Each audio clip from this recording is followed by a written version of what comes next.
In a luxurious hotel suite in Paris, 1925, a well-dressed gentleman adjusts his tie and reviews a stack of official-looking documents. He's about to pull off what many consider the most audacious con in human history. Within hours, he'll convince a successful businessman to pay him a fortune for something that doesn't belong to him, something he has absolutely no right to sell. The target? France's most iconic landmark, the man, a master manipulator whose name would become synonymous with brilliance in deception. Throughout history, con artists have fascinated us with their ability to exploit our deepest psychological vulnerabilities. They understand something fundamental about human nature that most of us prefer to ignore. We all want to believe in something too good to be true. These criminals don't just steal money, they steal trust, hope, and sometimes entire life savings. But among the countless swindlers, fraudsters, and confidence men who have walked this earth, one stands above them all as the most brilliant practitioner of the art of deception. His name was Victor Lustig, and he didn't just con people out of their money. He turned deception into performance art, transforming elaborate lies into masterfully orchestrated productions that would make seasoned theatre directors jealous. Born in Austria-Hungary in 1890, Lustig possessed a combination of intelligence, charisma, and sheer audacity that would make him legendary among criminals and law enforcement alike. What separated Lustig from ordinary criminals was his meticulous approach to his craft. While most con artists relied on quick schemes and fast talking, Lustig conducted thorough research, created authentic documentation, and studied his targets with the precision of a psychologist. He understood that the most effective lies contain elements of truth, and the most successful cons prey on emotions that already exist within the victim. The world of the 1920s provided the perfect backdrop for Lustig's operations. Post-war Europe was rebuilding, America was experiencing unprecedented prosperity, and new technologies were creating opportunities that seemed almost magical to the average person. It was an era when ambitious schemes didn't seem impossible, when fortunes could be made overnight, and when people were more willing to take risks with their money. Lustig spoke 5 languages fluently and dressed like a movie star. He possessed what investigators would later describe as hypnotic charm, an ability to make people trust him within minutes of meeting him. But his greatest weapon wasn't his appearance or his smooth talking. It was his understanding of human psychology and his ability to identify exactly what each mark wanted most in life. His approach was methodical and patient. Lustig would spend weeks or even months setting up a single con, creating elaborate backstories, forging documents, and establishing his credibility within communities before making his move. He understood that the most successful deceptions aren't rushed affairs but carefully constructed illusions that feel completely real to everyone involved. One of his most successful ongoing schemes involved what he called the money box. This device, he claimed, could duplicate any currency inserted into it, but the process required exactly 6 hours to complete. The genius of this con lay in its limitations. By making the machine seem imperfect, with a lengthy waiting period and specific requirements, Lustig made it believable. People are naturally suspicious of things that seem too easy, but they're much more likely to trust something that has realistic constraints. Lustig would demonstrate the machine by inserting genuine bills and returning 6 hours later with duplicates he had prepared in advance. The waiting period served multiple purposes.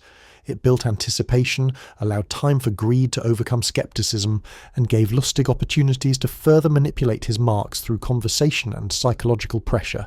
The money box scam worked across different countries and cultures because it exploited universal human desires. Everyone wants easy money, but more importantly, everyone wants to feel like they've discovered something exclusive, something that gives them an advantage over others. Lustig positioned himself not as a criminal, but as a man sharing a valuable secret with someone he trusted. His targets weren't randomly chosen.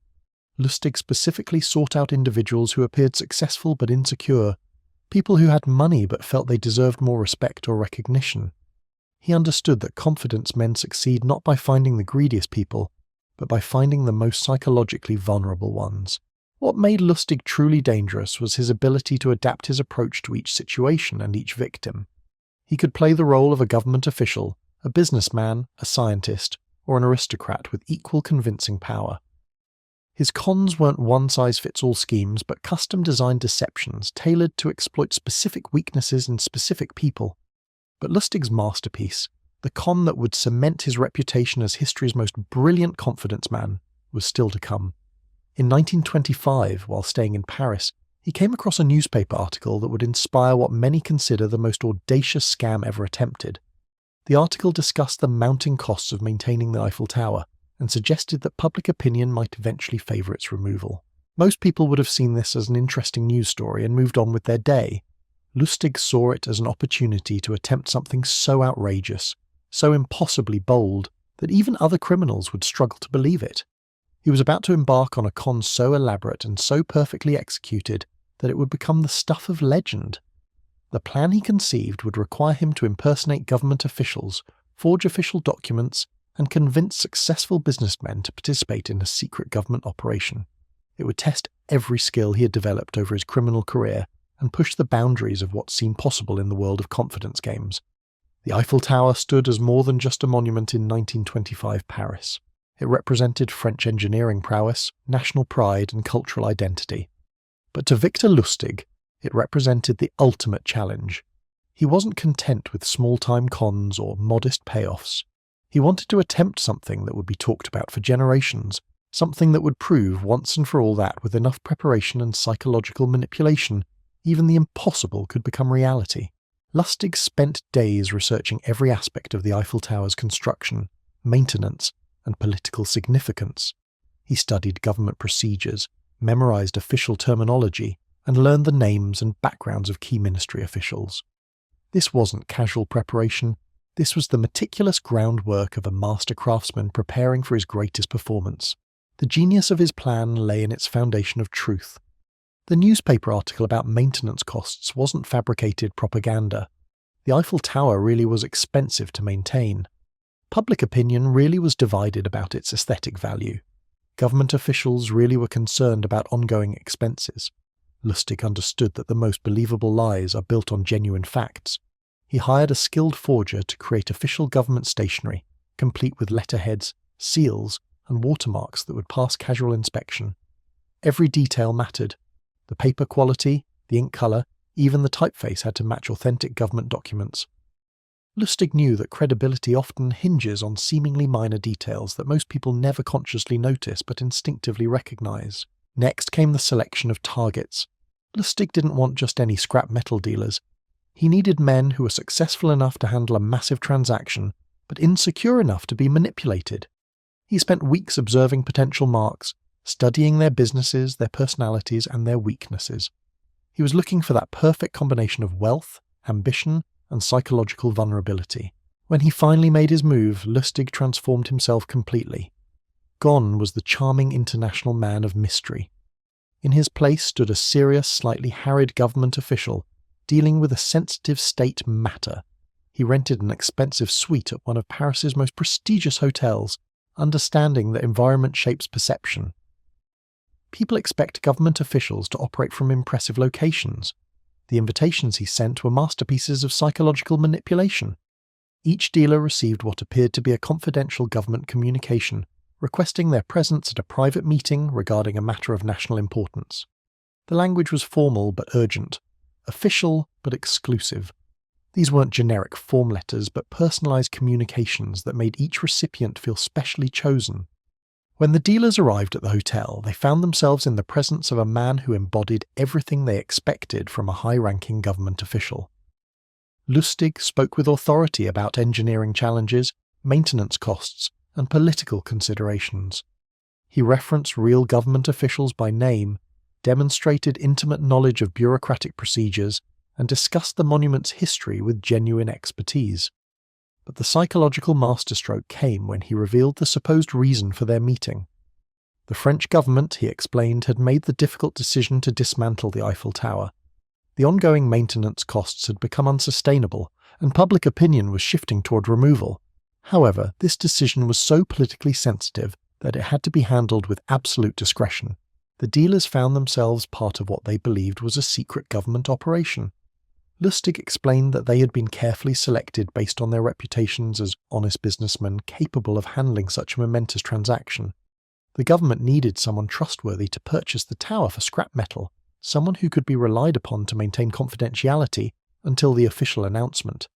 This approach exploited multiple psychological triggers simultaneously. The dealers felt honoured to be chosen, excited by the business opportunity and bound by the apparent need for secrecy. Lustig created a situation where questioning his authority or the legitimacy of the operation would feel like betraying a government trust. Throughout the meeting, Lustig carefully observed each potential victim, noting their reactions, their questions, and their body language.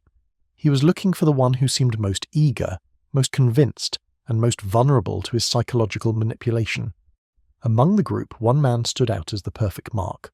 André Poisson was a successful scrap metal dealer, but success hadn't brought him the social recognition he craved. He remained an outsider in Parisian high society, a businessman who had money but lacked the connections and respect he desperately wanted. Lustig recognized these insecurities immediately and began tailoring his approach specifically to exploit them. Over the following days, Lustig cultivated a relationship with Poisson, gradually building trust while subtly reinforcing the man's sense of being specially chosen for this important government contract.